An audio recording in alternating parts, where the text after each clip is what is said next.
Hello, everyone. I'm Dr. Darsh Shah. And I'm Dr. Ultimash Raja. And welcome to Medicine Redefined, a podcast where we will explore the often overlooked but necessary components of health, what we consider to be the fundamentals.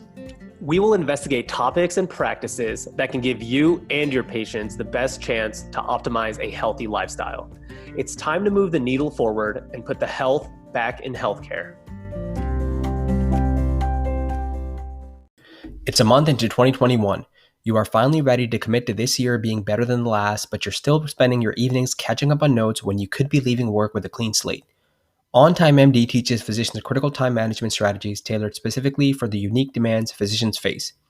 Strategies cover the exam room, inbox and EHR, meetings, and more. Popular module, How to Delegate Without Dumping, addresses how to delegate tasks to your staff in a way that doesn't make them feel dumped on but inspires them to do their best work. Course creator Phil Boucher, pediatrician and podcaster, wants you to join other physicians who understand the value of their time but are struggling to make a clear and executable plan for action. Join today and save 15% by using the code 2021 at checkout. You also get a money-back guarantee if you don't reclaim 3 hours a week in the first 2 months.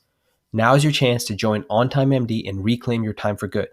Go to drpodcastnetwork.com/OnTimeMD to get started. Our guest today is EC Synkowski. EC is the owner of OptimizeMe Nutrition, a company with a mission of providing solutions for anyone to improve their health and well-being through sustainable dietary methods. Her 800-gram challenge has gained a tremendous amount of attention, and for good reason, because it's truly an elegant solution to a lot of the confusion around nutrition in today's day and age. EC's academic background includes a bachelor's in biochemical engineering, a master's in environmental sciences, and a second master's in nutrition and functional medicine.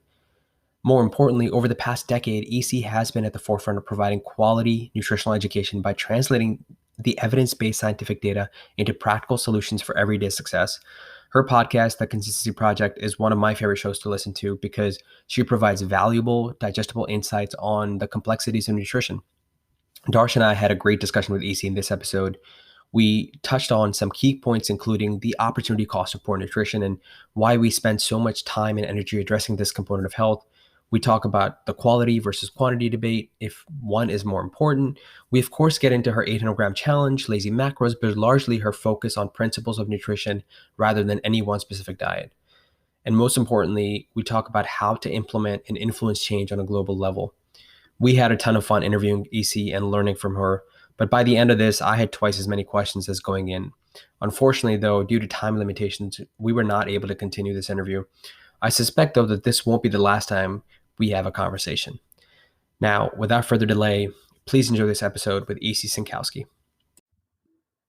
All right. Hello, everyone. Welcome to another beautiful morning here. We have none other than EC Synkowski. So EC, welcome. Thank you so much for joining me and Alt. If you could just tell the listeners who you are, some of them may have seen your YouTube, some of them may have seen your Instagram, but can you go ahead and just let us know who you are? Yeah, well, thank you so much for having me on, first of all. And yeah, I'm EC Synkowski. I'm the founder and owner of OptimizeMe Nutrition, where I offer B2B and B2C products to help people get sorted in nutrition.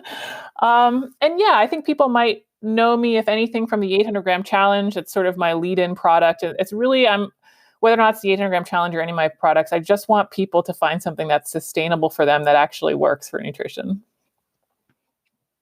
Awesome.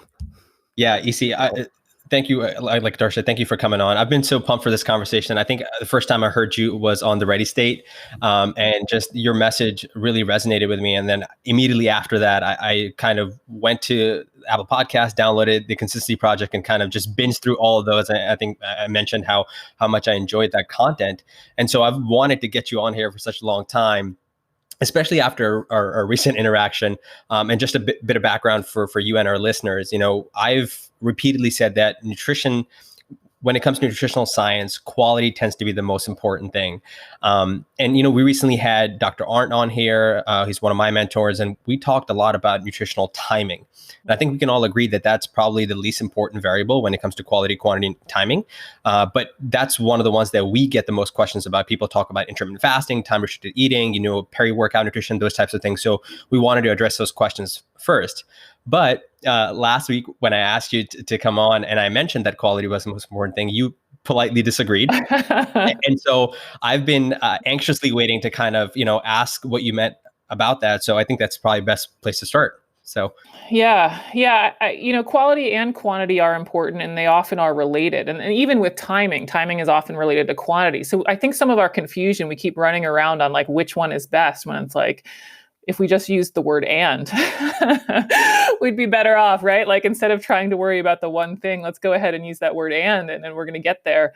But yeah, quality is not necessarily more important than quantity. In fact, I've worked with many people, but just had a recent interaction with one of my clients, and guess what? She was overdoing it on the whole quality foods, the olive oil and the homemade bread and all of the high, organic, locally sourced, whatever.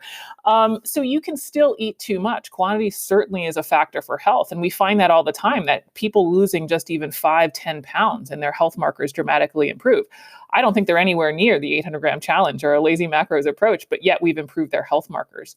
And this is simply because there's just less stress on their metabolic health, right? Like their blood glucose is coming down, the triglycerides are coming down, cholesterol is coming down, and it doesn't have to be with this paleo perfect approach. And that's why I don't try to get too dogmatic about nutrition, that, simple changes, even in just quantity, even if it's less McDonald's, we've got some good changes to make, and it can be really significant in terms of their overall health picture.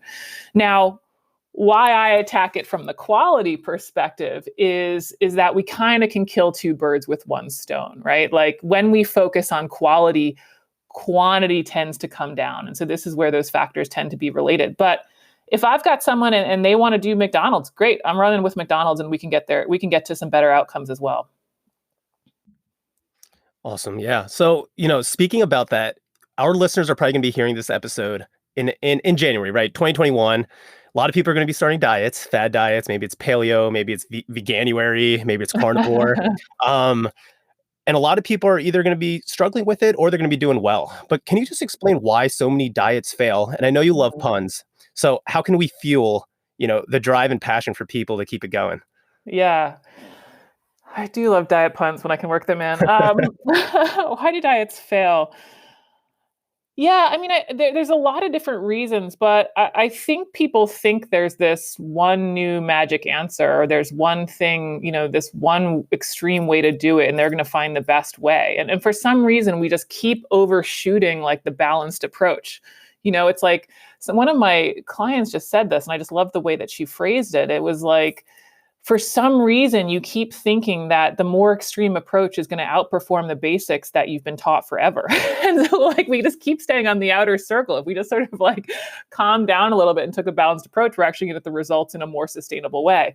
So I don't know. I think people typically fail diets because they overshoot. They want this extreme approach. They think they're going to get these results. They think that there's something unknown. And it's like, no, guys, we know what works. And like, I don't know if it's just not sexy enough. I don't know what the problem is, but we just gotta like keep going past it.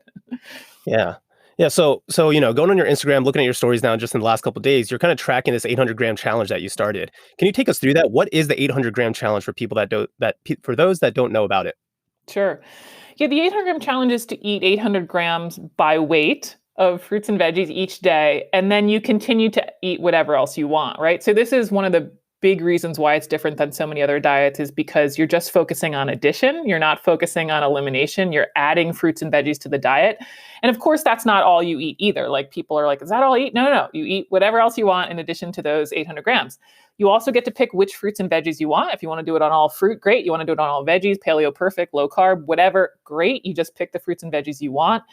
It also doesn't matter if they're cooked, canned, frozen, or fresh. So we're not worrying about locally sourced, organically grown, whatever, kale. You're just having as you have it. And you get to that 800 grams and that's it.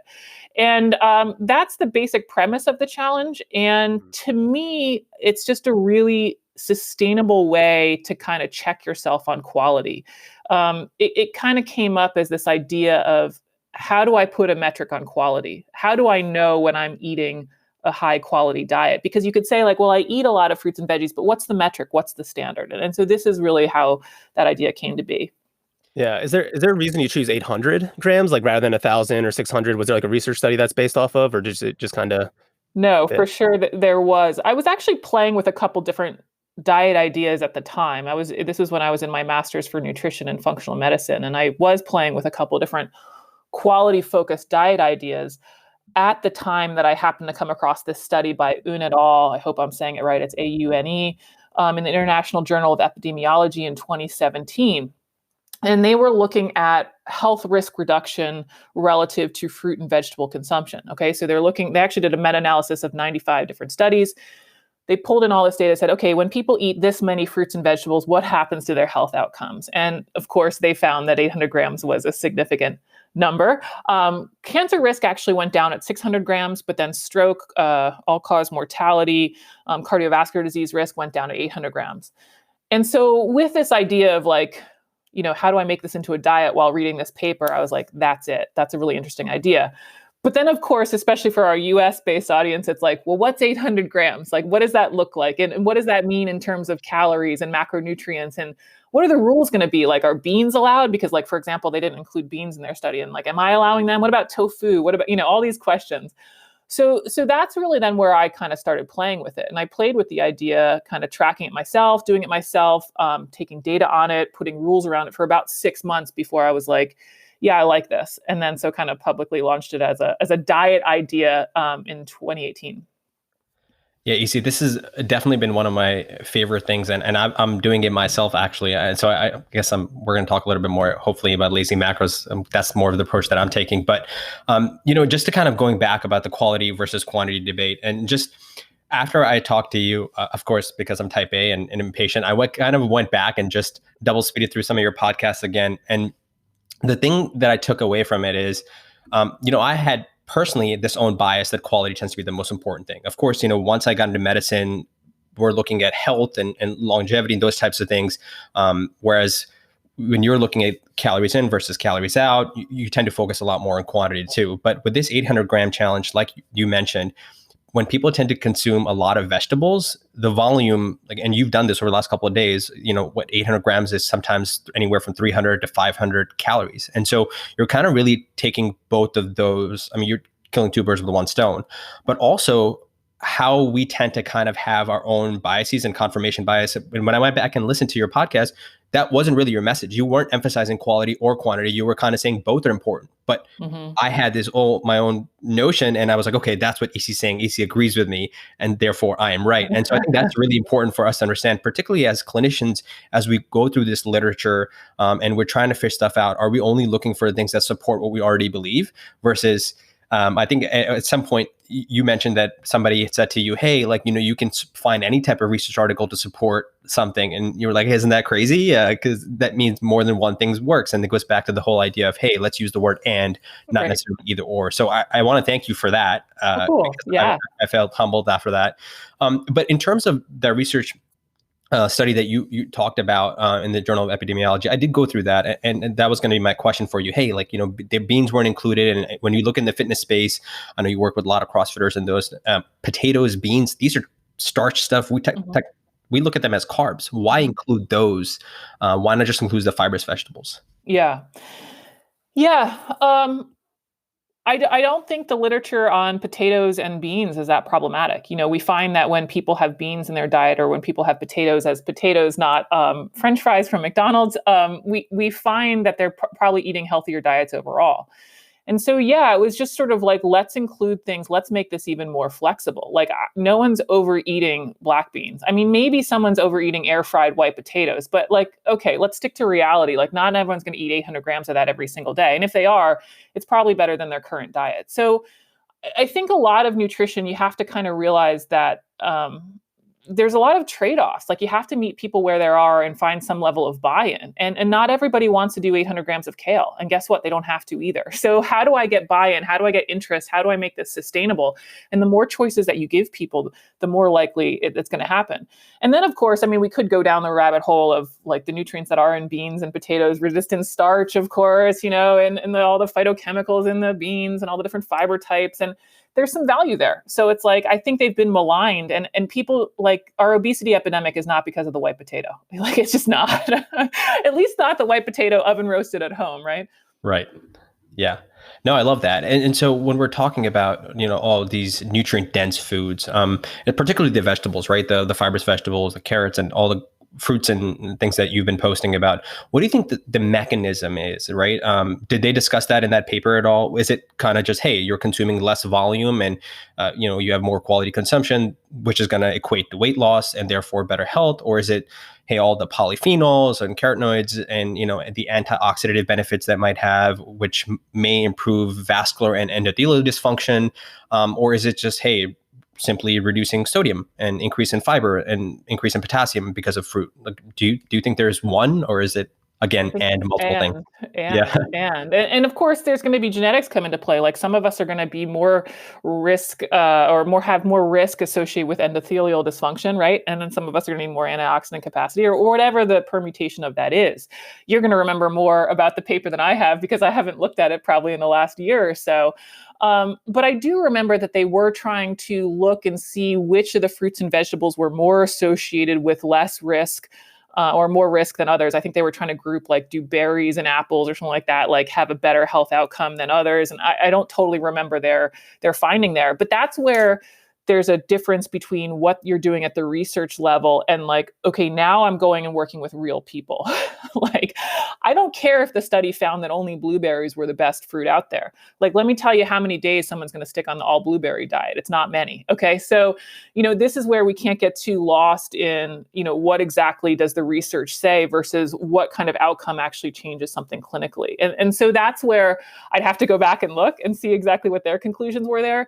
But that's where I kind of added my experience with working with people and just living it myself, right? Like I made up rules that I thought were valuable that weren't necessarily part of the study. Yeah, no. And so since then, though, like I know you said you hadn't seen that paper in quite some time. Have you come across other meta-analyses? Because I know that what was interesting, at least in that paper, because I recently looked at it, is they quantified, they said, hey, 80 grams is one serving, and therefore 10 servings is kind of what 800 gram equates to, right? So just I was on looking at on PubMed, seeing, hey, well, what else has been out there? And I recently came across this paper in 2020. It was a meta-analysis in Nutrition Reviews, and they essentially wanted to look at fruits and veggies, improving cardiovascular risk factors. Mm-hmm. And in this paper, interestingly, they said that, hey, greater than 3 servings of fruits and vegetables lowered diastolic blood pressure, some of the lipid parameters like triglycerides specifically. So what was interesting is 800 grams, just 10 servings, and just as little as 3 servings. So I thought that, hey, do you think that this standard American diet, we're not even getting 3 servings of vegetables? Do you have any sense of where we are? Like, obviously, I think we're doing a lot better today than we were maybe even 10 years ago. But do you think that the average American on this sad diet, if you will, is even taking 3 servings a day? I think you're onto something. I mean, according to the USDA, 80% of people aren't getting enough fruits and veggies. Now, where their recommendation falls out to the 800 gram challenge, the 800 gram challenge can match theirs. Their system's a little bit confusing, which is why I made up something else. But I would say that their recommendations fall closer to the 600 gram level on average.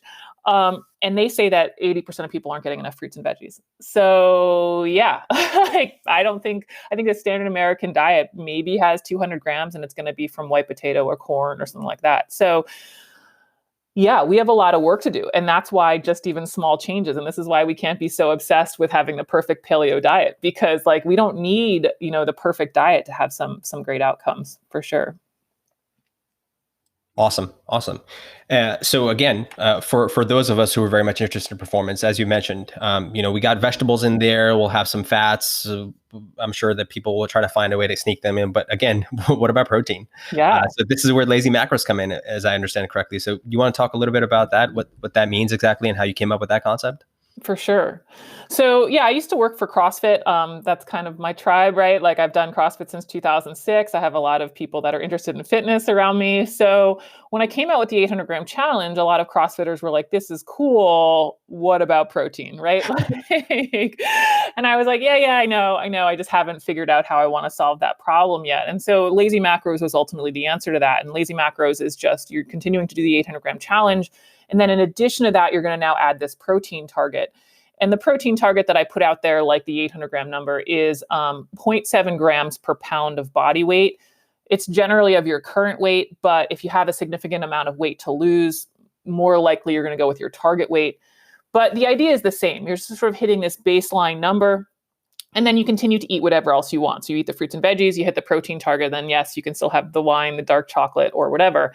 And that number is really from a whole different bunch of sources. But for my athletic population, it's where we find people put on muscle mass from resistance training, as well as preserve lean mass when they're in a caloric deficit. So that probably covers, I don't know, 99% of the goals of people that I work with. So that's where that number came from. But you see, how am I supposed to get all my protein in if I can only digest 30 grams at a time?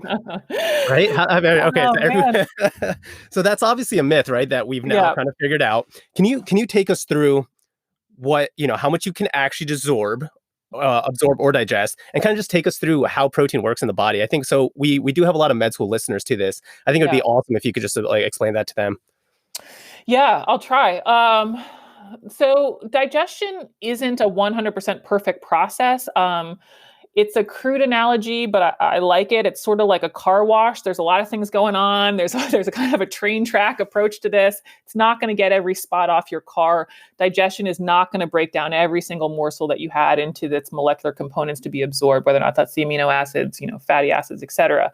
But it's pretty darn good. And your body regulates how fast it moves through this track, in part because it wants to get all those nutrients out of it, right? Like it's not going to have things move through so quickly that it won't get the protein out that it needs. And so this is where some of the research that suggests that you can only absorb food at a certain rate, we have to look at kind of how they tested that. And if they tested that with only looking at 30 grams of protein at a time, that research isn't going to be applicable to when you eat 50 grams of protein at a time, or when you eat a large Thanksgiving meal. Like your body's going to slow down that whole process such that we absorb it. So yeah, I mean, your body will hold this food longer in the stomach, sometimes several hours, so that it releases almost like a slow drip to then your small intestine, where most of the nutrients are absorbed. And yeah, I mean, I think some of these rules that I hear about nutrition, and I believe them all, like I thought they were all true too. But I think what really helps with some of this stuff is you take a step back and you're like, how did humans get to like 2020 if that was the case? like wouldn't we all be dead if like we only absorbed like this perfect amount of protein? Like it just seems a little bit gimmicky to me. And I think that kind of taking a step back and being like, wow, we've been here for a lot of years and somehow we didn't know this till like 1990. Well, maybe it wasn't actually the right fact, right? Maybe we have something wrong about that piece of knowledge.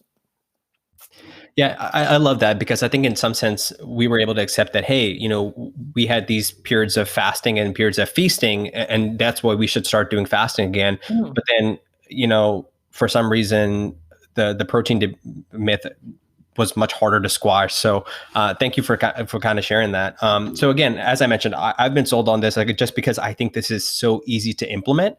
At least it is for me. I'm sure that you're seeing a lot of folks who are still having some challenging for trying to eat even 800 grams of fruits and vegetables a day. But, I think in order for us to make these changes stick and make substantial change down the road, we're talking 10, 20, 30, 40 years down the road. I know that currently 41% of the American population is obese, right? And that's expected to be greater than 50% in the next 10 to 15 years, which is terrifying.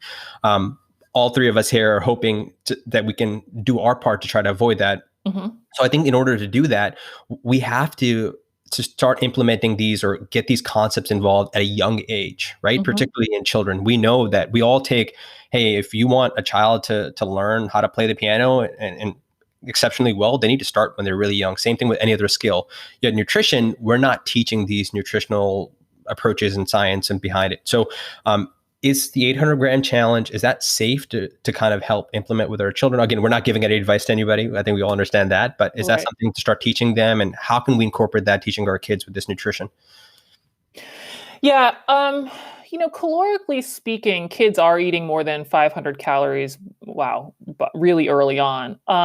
I just really don't like numbers for children, even when they're additive and not restrictive. And even though the 800 gram challenge isn't looking at calories or macronutrients, I just don't love this idea of like, today you will eat exactly this plan. I think taking a page out of CrossFit's playbook for kids. One of the things that they do is they're like, you have to pair fitness with fun. And I think nutrition can kind of be seen the same way. Like, it doesn't always have to be ice cream and cake, but like, it shouldn't be this sort of drudgery and this routine. It should just be part of the family meals, and fruits and veggies should be regular, and that's what should be available. And I think that's the way to really approach kids. Now, I have worked with pediatricians. They've done it with their children. I've worked with plenty of other people who have done ideas with their children. But I think the key is keeping it flexible. Maybe it's observing your child and being like, wow, they literally eat one piece of fruit a day. Let's make it two. Like, that's a great place to start with children. Not like, we're going to write down your numbers and leaderboard you, you know? I think probably by the time they get to high school, something like that would be more appropriate, again, because they're not focusing on calories or macronutrients, and, you know, they're just focusing on the weight and addition.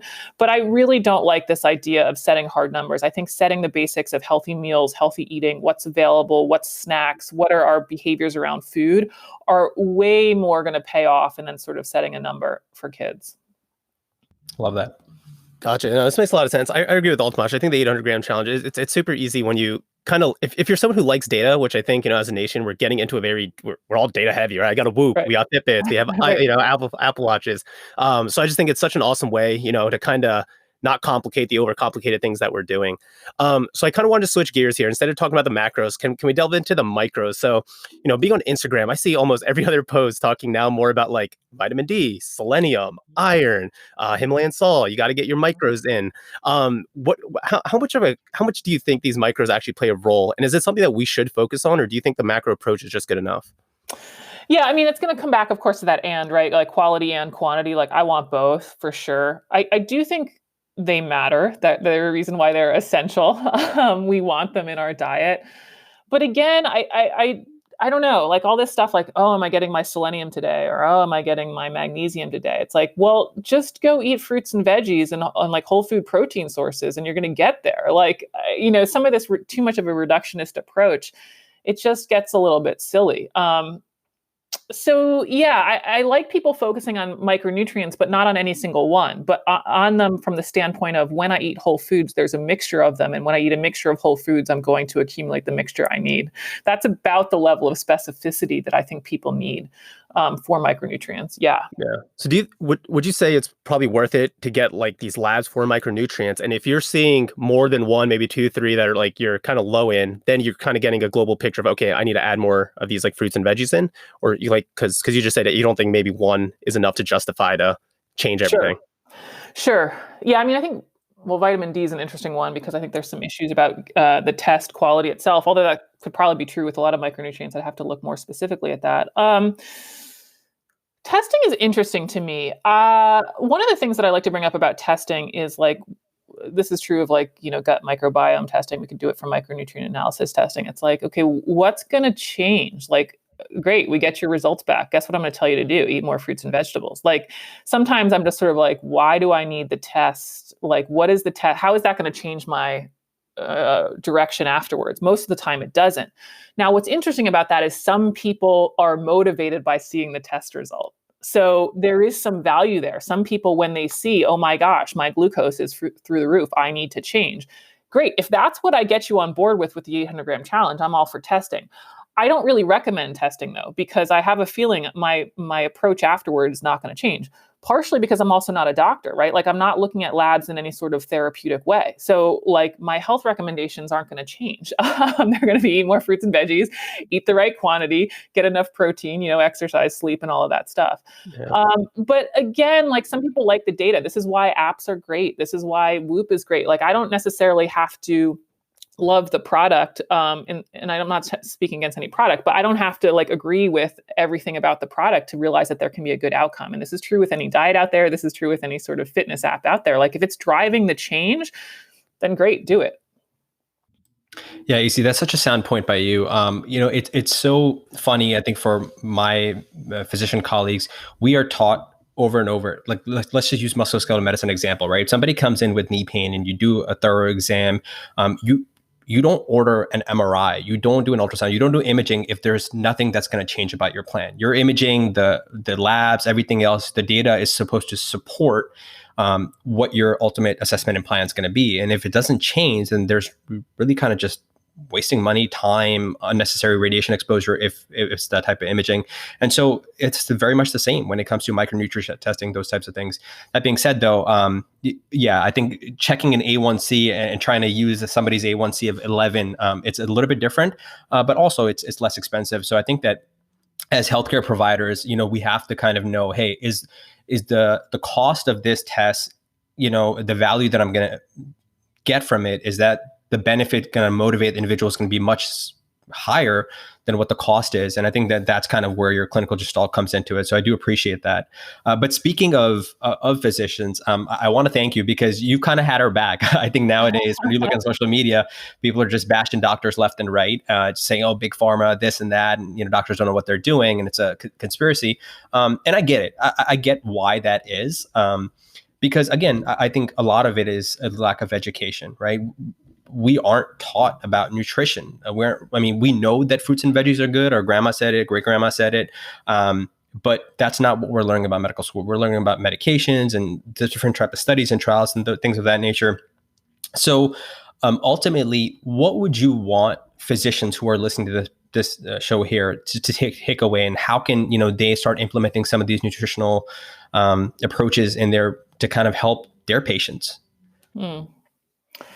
Yeah, it's tough. I support conventional medicine 100%. I don't know that their physicians are responsible for our nutrition woes. They're there to save you. They're there to put in the stopgap. They're there to make sure that you don't die tomorrow. They're not there to live with you every day and make the right choices. I don't really know that it's their responsibility. This is how are you responsible for any of your daily behaviors? I think this has to be a multi-prong approach to really drive change in our society as a whole. I do think we can be doing better with education, in terms of our public school system. I don't know if it's more public service announcements that apparently helped with smoking. Somehow we were able to get that down. Maybe it's more federal assistance on fruits and veggies, and maybe there's a sugar tax. I don't know. I think there has to be multiple different ways to do this. But under our current system, how is a doctor with 15 to 20 minutes going to assess vital labs and make a therapeutic change when I work with people for weeks and we maybe get to, implementing fruits and veggies, right? I think we're tasking our doctors with something that their scope is not, and nor where their qualifications are, nor do the way we want them to be. When I go to my doctor, if I have a kidney problem, I want the guy who's been researching the kidney and looking at kidney labs for 20 years, right? No, he's not going to know about glycogen storage post-workout, and that's okay. So sometimes I think we're just sort of asking too much of them, right? And for some reason, it's another way that we can outsource the blame game. And there's got to be some level of personal responsibility. And then, of course, some assistance or other programs in other ways for other populations as well. Yeah, no, I definitely appreciate that. I'm the same way. I think that, if I'm going to go see somebody who's going to be for shoulders, I want somebody who's had a couple of thousand shoulders if it's surgery. I think that we very much take that into account. But at the same time, we also expect that person to know exactly, which micronutrients to test if that's what you're going on how the A1C should be managed perfectly. But that being said, though, I do think that there's a foundational level that is very important, right? Because again, if we get this right, the nutritional aspect, sleep, exercise, diet, if we get those things right, a lot of our health woes, we don't even have to go to the doctor. And that's our goal. Is Darsh and I talk about this, is so many physicians, we say preventative medicine, but we don't practice it. And so I think that in order for us to truly practice preventative medicine, this is something that you kind of have to just invest your time. If medical school isn't going to teach you, and I think some medical schools are doing a great job. Unfortunately, ours didn't, and that's cool too. Hopefully in the future they will. But we have to invest the time ourselves to kind of learn this, because this is important and it's becoming more and more important. But maybe before we move forward, we should maybe talk a little bit about the opportunity cost of poor nutrition. Why does this even matter, right? I know you did a really awesome podcast on this, but for my physician colleagues who, hey, they're like, listen, I'm interested in the shoulder, I'm interested in the kidney, and I want to spend my time. That's cool too, but why should we care about why should we look at these meta-analyses for nutrition rather than looking at statins and other drugs and those types of things and study about that stuff? Yeah. I think I think that we have the ability to spend time on other diseases or other conditions where we don't have the answer yet, right? Where diet and nutrition can prevent so much, even not just from a high cholesterol statin, cardiovascular disease risk point of view, but an orthopedic risk as well. And that we would be able to spend all of those resources elsewhere that could have a better payoff to society. And so that's, I think, where I get really motivated, because it's like, yeah, we can do this with diet and exercise. Why do we have PhDs like researching, drugs for obesity? It's like, let's get their brains on something else. Like, we can use that power somewhere else. We can use all these resources somewhere else. So I think there is an opportunity cost lost. And that's why I would love to see a lot of that money that's being spent there, like going into preventative education or going into subsidies for fruits and vegetables, or I don't know. I haven't researched into all the solutions, or going into sugar tax, or like, how do we make these change? How did we make such a dent in smoking? What can we do from a fruit and vegetable perspective? Because I think the payoff is going to be worth it. And so that's really what excites me, and what I would love to see some change in. Yeah, I think that's definitely above all our pay grades to try to figure out all the solutions for that. But we're hopeful, and that's why we're here today. Speaking of making changes, I think that for most people, or at least for me selfishly, you want to start with your loved ones, right? I tell my wife this. I'm like, what am I doing if I can reach maybe 100, 200 people, but I can't get my parents to start eating right, or my siblings and those things. And it's really funny. Before I became a physician, my uncle always used to say that I'm a doctor everywhere except my own household, because his mom would never listen to what he has to say. And I found that to be true. My mom, my parents, when I would try to communicate with them, again, as I mentioned, I was in the fitness industry, and I came home and I was like, oh, we got to get this out of, we got to eat the cage-free eggs, and we got to go to free range eggs and this, and don't buy this, even though they're 4 times as more expensive. I imagine when you first got into the nutrition space, you had some of those difficulties, communicating with your parents or some of your loved ones. How do you suggest that people might approach, when you're communicating with your loved ones, when they're doing harm, and from a selfish perspective, you want to protect them because you love them? How can you communicate that effectively? I don't know that you can, besides kind of just living it and doing it and practicing it and being ready for when they want to make change. I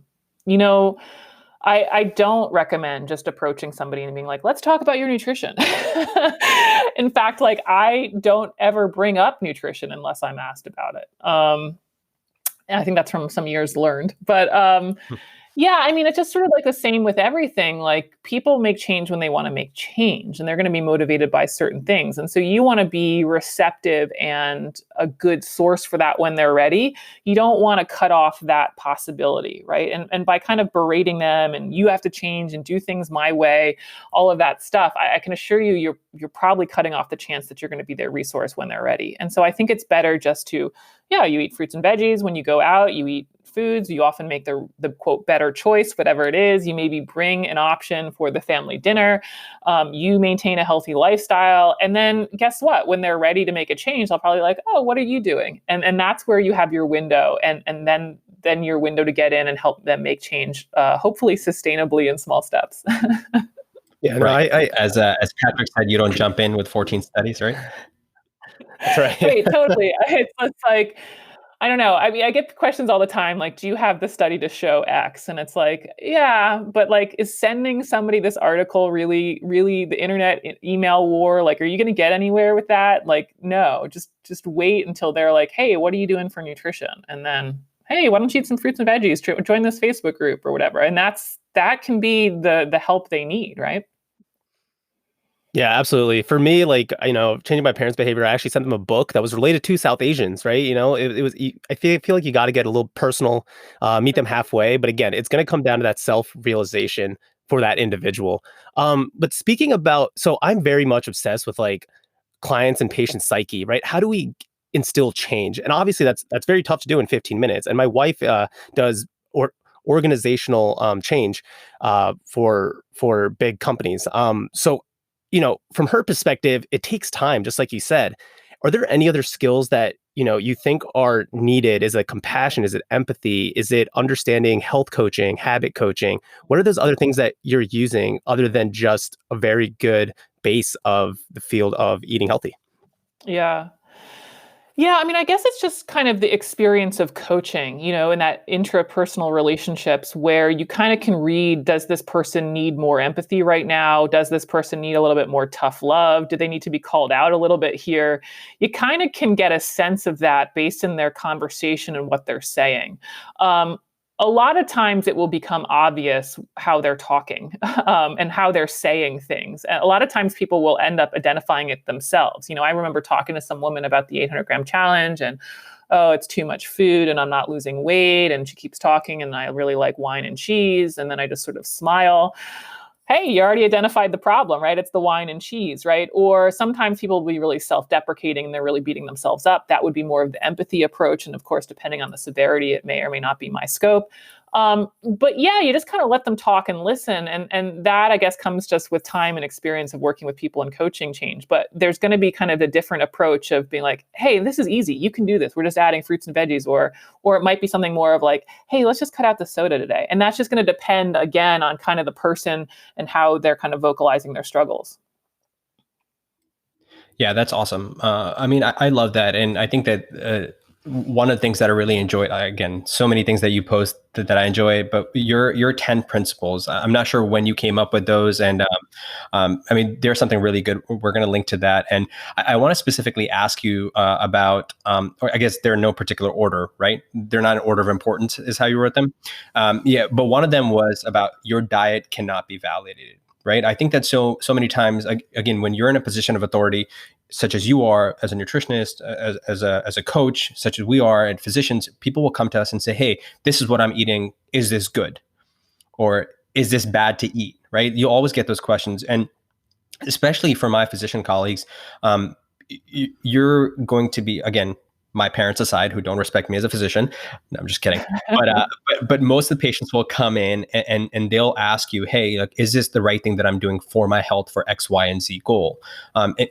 Pretending that we do have the time to have that discussion. And for those who are interested in having the discussion, I think it's really worthwhile mentioning that, hey, we as physicians, we also cannot validate their diet, right? As a coach, are you validating their diet? I mean, can you just talk a little bit more about how you approach that when they're looking for validation? Because we all want to be loved. We all want validation. Mm-hmm. How do you handle that situation? And then what would you also advise maybe young coaches, nutritionists, physicians to kind of handle that situation? Yeah. I think you can comfort them in they're on the right path, right? Like you can say like, yeah, that looks great to me. Do I know that's going to prevent the heart attack at 50? No, no one does. And so it's kind of a balance of, hey, giving them the support that based on what we know, this is a great strategy. Nothing is a guarantee. There's too many unknowns to be able to do that. And in fact, I think you should walk away from somebody who tells you that. Some of the most intelligent people that I've listened to or worked with, they are very clear when they don't know. And you only earn their respect because of that. And I think I see it a lot in nutrition. It's like, well, this person says this is the one thing. And I'm like, that should make you walk away. Like, as much as I love the 800-gram challenge, like people are successful with plenty of other diets and that's good for them, right? Like this is my approach because I think I can get more people on board this way than I have with other strategies. But I also recognize that it's not perfect. And if you're working with somebody who doesn't have that realization, then I would suggest that they probably aren't that experienced, if I'm being perfectly honest. Yeah, no, I can't overemphasize. Again, it's never one thing is one of your principles from what I recall. And they're also so really good, especially when you're looking at, I think everything that we've touched on today is kind of in there.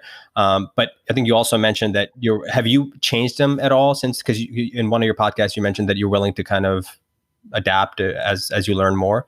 Has any of those changed? Yeah, I haven't. I've thought about reframing number 10. There are diminishing returns on attaining perfection from a few different standpoints that I don't think are really worth going into here. I think the overall concept is still there. But yeah, I mean, I think one of the things that I wanted to kind of hammer on it is, one, they aren't in any order, as you kind of hinted at before. They were in that order more for teaching purposes than order of importance. They're more sort of equally important. But the thing that I really want to drive home to people about them is there's not a single food choice listed in them that I would like to teach nutrition or help people understand nutrition without telling them what to eat. And I think that's where we get a lot of confusion. It's like when you go to the carnivore people, they're telling you to only eat meat. And then you go to the plant-based people and you only eat plants. And now how is it the case that that on both diets, people can lose weight and improve their health? Well, they're probably changing their quality and the quantity, right? So let's focus less on the food choices and less on all these specifics and understand the concepts below them. And so that was sort of what I wanted to do with the principles, is like, and that's how to kind of remove the dogma, is like, no, I don't want to force you into a food choice. I want you to understand how your food choices align with these ideas. Yeah, I love that. I think that, I've said to Darsh a couple of times that when you've been doing this long enough and you listen to experts such as yourself, John Berardi, like all these folks, you tend to see a lot more similarities than differences, at least the ones who are really getting it right. And that's what I like to focus on, rather than, okay, what are they saying that kind of, because there's going to be some subtle differences, but that's not where probably the true answer is, right? The true answer is somewhere in the middle. And it's probably what they do agree on. But to your point about the diminishing returns for attaining perfection, I think there's this really awesome infographic by Precision Nutrition. It's called The Cost of Getting Lean. I'm sure you've seen it. We're going to post it in here. I think that's really worth people's time to kind of take a look at, what it really takes to going from, if we're looking at body fat for just physique purposes, to go from like 15%, 10% and down even further. That's something, I think it's probably their most downloaded infographic, if I remember correctly. So we'll link to that. But you see, let's just say that people listen to this and they're convinced, they like the 800-gram challenge. They're like, oh, there's a lot of freedom here. This is sustainable. As you say, I can do this for a long time. But we got some overachievers who are ready to graduate from this. And they were like, oh, well, what do I do next? Do you go to 1,000 grams? Do you add more variety? I remember Kelly Starrett saying that he does the 8x800. Do you do that? What do you do next? Can you graduate from that? Yeah, the German volume training of exactly. the 800-gram challenge. Yeah, you can go over 800 grams, but I purposely set it such that it wasn't this more is better phenomenon. I think that's something that's true. I don't know if it's American psyche. I don't know if it's, just people psyche. Like, it's just sort of like this more. And I wanted to get away from that.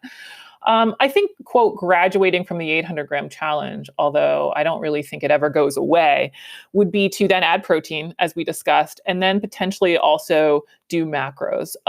And that's to weigh and measure every single thing that you're eating. And I don't recommend it because I love it. In fact, I don't love it. But I think you're going to get really clear about your diet and why you don't have the goals. When you do that, when you analyze the diet comprehensively from a caloric perspective while hitting some quality control points, you're going to be like, oh, that's why I'm not as lean as I want to be. And oh, that's how much work it takes to get those 6-pack abs. And then you decide whether or not you want to pay to play, if you want to have some skin in the game for that. And so that would be sort of the progression. And then ultimately, I want there to, like, the progression, quote, to be done. Maybe after macros, you learn what to do. Maybe you reach your goals. Then you figure out, okay, what can I do forever? That's the least amount of work. Like, I actually want nutrition to stop being this, I need to keep doing the next new thing, because I think there is a certain point at which we've reached the level where we're going to have the biggest payoff, where we can reach 120 years old or whatever it is for the longevity crew. And that you don't need to keep constantly tweaking and tinkering, and that nutrition can be done for you. Like, you can just sort of keep living some really basic practices and then go take the time to do other things that I think will have better payoff to your longevity or whatever it is. I see real quick though. Not everybody loves measuring on a scale. I think for some people might find that intimidating. I know in my own household, I love it, but my better half doesn't. How would they go about doing it though? Yeah. So, of course, for the 800-gram challenge, they can use kind of the cup system, where your closed fist is about a cup, and about 6 of those per day add up to about 800 grams. Not leafy greens, just add those in. Yeah, they count, but they don't weigh much. So just go for kind of 6 fistfuls and you're going to be pretty close, plus some leafy greens. For protein, they can kind of do a palm size, the thickness, the size of your palm, at each of the main meals. For a lot of people, that's going to be pretty close. But then beyond that, we do have to weigh and measure. And this is where like you have to decide, what outcome do I want? And this is the work that's required. It's sort of like saying, I want a 5-minute mile, but I don't want to go running. And it's like, all right, well, we're not going to Good get there. luck. Like, I want the 6-pack abs. I can't lean out. What do I have to do? It's like, you have to do macros. And they're like, I don't want to do that. It's like, okay, well, you don't want the 6-pack abs. I mean, it's that simple. So there is some level of like, okay, you have to decide how much work you're willing to put in for the goal that you say that you want. And as soon as you say that I don't want to do that, that's fine. But you may have capped yourself relative to the goal that you've kind of set. But yeah, those hand measurements can be pretty effective, I would say, for like 80 to 90% of the population. Yeah. Gotcha. That's awesome. Yeah, that's cool. I just really want to highlight the one thing you said is you want to be able to teach without telling people what to eat. I absolutely love that. I think it just encapsulates so many things that, as providers, as me and Ultimate do, it's kind of the same concept, but it takes a while to, be in that healthy state, to be consistently doing this 800-gram challenge for maybe a year, 2, 3 years before getting ahead of ourselves and going to the next thing. And then at one point saying, you know what, I'm good. I don't have to wake up and think about the next thing I'm going to eat. This is it. It's part of my life. But as we know, we have research coming through the fire hydrant, right? It's coming at us with so many different things. Some things are just not, great research. A lot of things are great as well. How do we navigate that as well, right? How do we kind of turn our head away from those once we figure out what works for us? Or is it important for us to also kind of look at the data that's upcoming? Yeah. I actually think the data is coming at a slower pace than the articles that are published. Like, a lot of articles that are published are opinions and Right. reanalyses. And when you get down to clinical studies with humans, that's the next key part. There tends to be not a ton of studies. This is true for fasting. And especially once you start looking at randomized controlled trials. And that certainly doesn't mean that we can't learn things from other studies, but I'm continually surprised when I try to go and find a topic on humans with clinically controlled trials. There's not a lot. Even that research about absorption, about protein absorption, what I could find is that it goes back to the same article from 2006 in one study. And it's like, wow, we're just reciting the same article. So I think it's not pay attention to it, but it's to make sure that we're really paying attention to new data, not necessarily new opinions, because those come out of the fire hose quite rapidly. I don't think the data is changing. I think what people's opinion about the data is changing. That's a really good point. Yeah. Yeah. And you see, I think that's a really important topic right there, right? I think especially we know that when it comes to nutrition, really anything, we've harped upon the fact that you have to account for biological variation and at the individual level, and especially with nutrition, right? For some people, more fat works better. For other people, more carb works better. For some people, eating fasting works. So there's so many different variations to it. But I think as clinicians and as scientists, we do need that evidence to support our practice to some degree. Otherwise, there's no standardization, right? And I think that unfortunately, in somewhat of a litigious society that we live in, you kind of need something to hang your hat on. And Darsh and I have spoken about this. What does evidence-based medicine mean now versus what it used to? And I think we're coming along with redefining that term, and we've perhaps used the term evidence-informed medicine is better, especially when it comes to these types of things, nutrition, exercise, those types of things. But like, for instance, what we know is, for those who don't know, the gold standard for nutritional studies are these metabolic ward studies, where you basically admit patients on an inpatient setting. You get to control what they eat, get to monitor what they eat. That's much harder to do. And even some of the papers that we talked about, that journal epidemiology paper, that the meta-analysis mentions that most of them are association studies, right? Even though their sample size is astronomical. And so a lot of these are association studies, so when we have physicians, and even myself, when I'm trying to implement this into practice, how am I supposed to do that? Maybe not necessarily over statins or other medications or so. Like, how do we balance that? How do we balance that art and science side of it? Yeah. I don't know. I think your job is tougher than mine. I don't know about that. Yeah, it's just, I think it's sort of the same thing as, like, with experience, you see enough trends that you're able to kind of make those recommendations. And like, you're able to see, I don't want to say where the truths are because it makes it sound like there's one answer, but again, these principal ideas, it's like, yeah, if you're exercising and you're holding, correct positions when you're working out, you're less likely to have injury. It's the same thing. If you're eating more fruits and veggies and you're not eating too many calories, you're less likely to have a cardiovascular disease.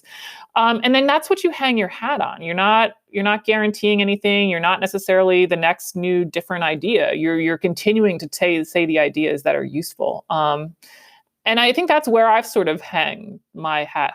What's what's the word there?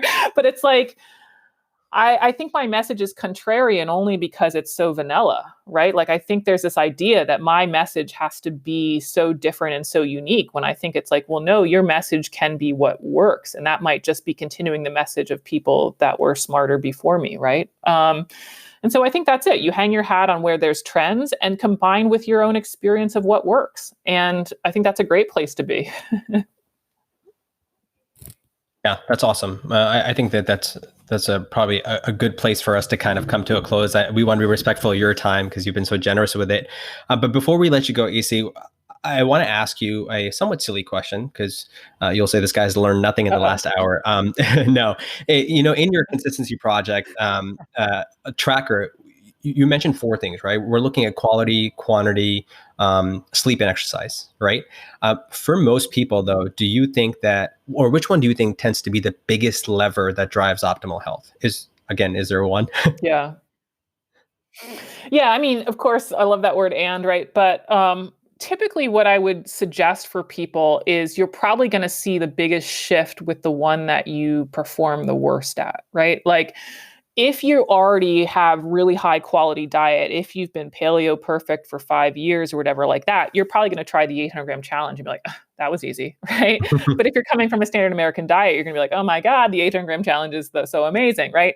Same thing like with me, I've been trying to post every day and I'm going to continue for the year or whatever like that. And it's like, guess what is my weakest link? Sleep, right? And so guess what? I typically feel the difference when I sleep more. It's like, I am so consistent on the 800-gram challenge that I don't think I noticed these massive changes from it. And so that's what I would try to have people focus. Like, you need all of these things, but where you're going to see the next, quote, best improvement is when you pull up that weakest link. I love that. And I see that when you're posting, you're typically writing it down the good old pen and paper model and doing addition that way. Is that how you track it, or do you track it on MyFitnessPal as well, or something else? Yeah, when I'm doing macros to kind of prove points about calories, or when I'm doing macros just to make sure I'm assessing my own diet, I do use MyFitnessPal. But when I'm doing the 800-gram challenge or lazy macros for most days, I just use pen and paper. And this actually was a point. I was at a meetup, like a fitness tech group meetup back in Colorado. And we were talking about apps, and of course, fit tech is so big and health tech is so big. And one of the points that this guy made, and I just loved it, and I think about it all the time, is like, the app has to beat pen and paper. And for me, right now, there's not something that beats pen and paper in terms of the 800-gram challenge. I'm sitting at my desk most days. I just write it down next to me. Some people would rather do it on their phone, whatever. But that's how simple it has to be. If I have to go in there and like log all of the things, and it's a pain to log, like, is it more efficient than me just doing the pen and paper? And the other thing that I want to point out, and this is where we kind of comes back full circle to our conversation, is like, I don't need to know that I ate 167 grams of raspberry last Tuesday. Like, what am I going to do with that data? Like, I mean, I guess some people love it. They want to do the micronutrient analysis. That's fine. I just don't see all this retrospective on like all of my past habits. I just need something that I continue to do to make sure that I actually ate the fruits and veggies. And so sometimes I think there's this paralysis of like all this data, and it's like, well, what are we using the data for? If the app is driving the habit change, if you're logging and that's actually making you eat the fruits and veggies, great. But do I need to know about my cucumber consumption? Like, I don't know. I don't know. And so far, pen and paper is where I've fallen. No, I like that a lot. Even for me, starting, I was using a tracker before and then kind of got away from it because you got to have a barcode. And sometimes these veggies and fruits, you can't find a barcode, right? Especially if you're getting organic or whatever from a local farmer's market. And that should not deter anyone from doing it, right? Because technology doesn't work. So using that pen and paper, I love that idea. I think that's what I'm going to start doing, or either notes on my phone. Totally. Yeah. Ultimash, But any see, other questions you have? yeah, no, I wanted to ask, we're closing up with tracking. So EC, can you just talk about what the free tracker that you have on the Consistency Project, what that's about, and can anybody join that? Yeah, it's at consistency.optimizeme-nutrition.com, and you literally just say yes or no on the 800-gram challenge, your protein target, exercise, and sleep every day. There's a leaderboard that kind of refreshes every week, although the records are stored forever. And that's sort of the level that I think people need each day. Like, I don't know, again, that we need to log like our warm up of every workout. And so I made it free just for everyone with this idea of being like, hey, what does consistency look like? That's why I want to make sure I log for a year, is like, what's a good score? I actually think averaging, because you get a point for each, I think averaging above 2, you're going to find a pretty healthy individual. That means that they're probably doing, the 800-gram challenge and exercise every single day of the year. I'm going to tell you that's going to be a pretty healthy person, right? And so that was just sort of it. Like, is there a way that we can create community engagement around some really simple practices? And so people are welcome to join.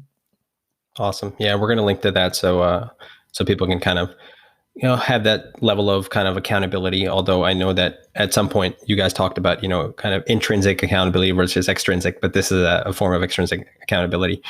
Darsh, anything that you want to ask? No, I'm good. I just want to say thank you so much, EC, for coming on. I've been sharing your podcast once I came upon it, to everyone that I know, especially my loved ones.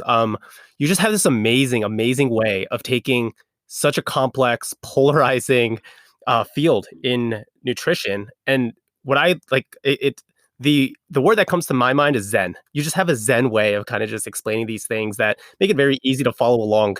And so I really appreciate you for doing everything that you're doing. Well, thank you. Thank you very much.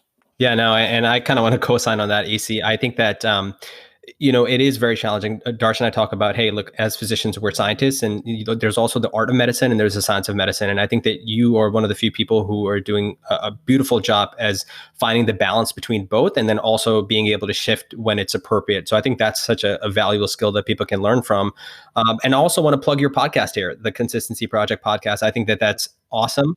A lot of great content in that. And, if nothing else, your analogies are amazing that people can hopefully borrow from you and use. My personal favorites are the ones that are related to personal finance. I think those who know me, that I'm very interested in that kind of stuff. So when you use them about investing and budgeting, that kind of strikes home with me. So thank you for everything that you're doing. Where can people find you on social media? We said the Consistency Project, your podcast. You mentioned your website. Where else can people find you? Yeah, it's pretty easy. OptimizeMeNutrition.com. That's the same handle, OptimizeMe Nutrition, on the social medias, and then the Consistency Project. So you've nailed them all. Awesome. Well, thank you again, EC. Thank you guys. Such a great show with EC Synkowski. Before we end, be sure to use your 15% off code for OnTimeMD by Dr. Phil Boucher to gain control of your life, your focus, and your time. Reach out at drpodcastnetwork.com/OnTimeMD and use code 2021 at checkout. Now for the key disclaimer. Please remember that everything in this podcast is for educational purposes only. It does not constitute the practice of medicine, nor should it be construed as medical advice. No physician-patient relationship is formed, and anything discussed in this podcast does not represent the views of our employers. If you enjoy the content of this show, please be sure to subscribe and share with someone else who also may benefit from the show. Thank you for listening, and we'll catch you next time.